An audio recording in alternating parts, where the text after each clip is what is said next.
Hey there, I'm Brandon, and this is the Dirt Church Devotional. I had an interesting thought the other day. I was sitting there thinking, just my mind was wandering, and I got to thinking about Meshach, Shadrach, and Abednego. You can find their story in Daniel.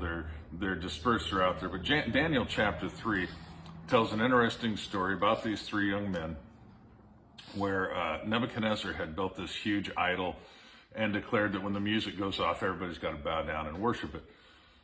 Well, these three young men said, no, we're not going to do it. So they were called on the carpet. They were brought to the king. The king said, look, I'm going to give you another chance. Music's going to go off. If you will bow down and worship, you'll spare your lives. But if not, I'm going to throw you in a fiery furnace. I'm going to burn you up. And these three young men made this statement to the king. They said, oh, yeah, and the king asked, he says, now, if I do that, what God can save you? These three young men turn to the king and they say, King, you need to know this. Our God can. But even if he doesn't, we're not going to bow down. All right? Their faith was completely in God. Come what may, they were going to win. That was their mentality. Come what may. Our God can, but even if he doesn't, we win. So, whatever.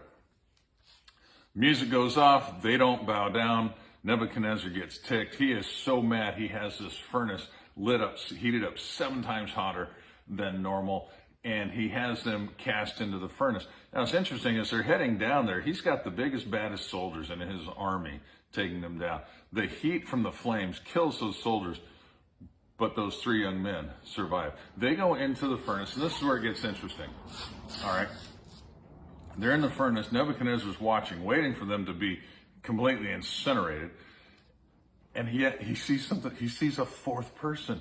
And he turns to the people around him and says, didn't I throw 3 in? Why do I see 4? And now the fourth one looks like the son of the gods. What's going on here?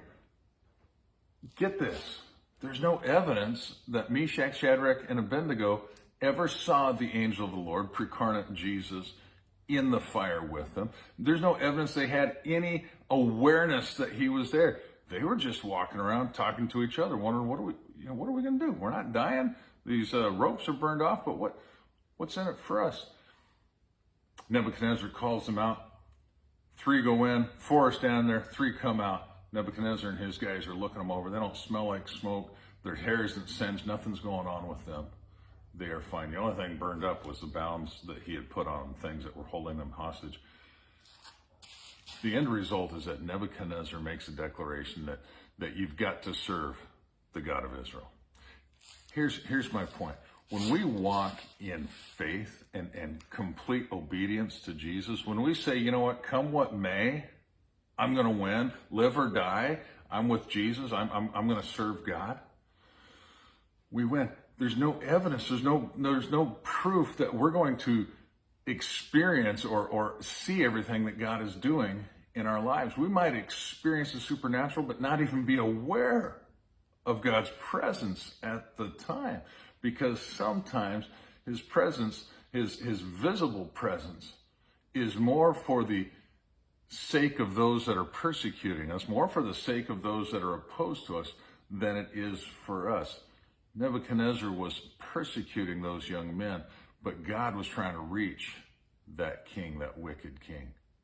God let him see his proof, his presence there, even when those 3 young men didn't. So here's the challenge. You're going through life and you're experiencing difficulties.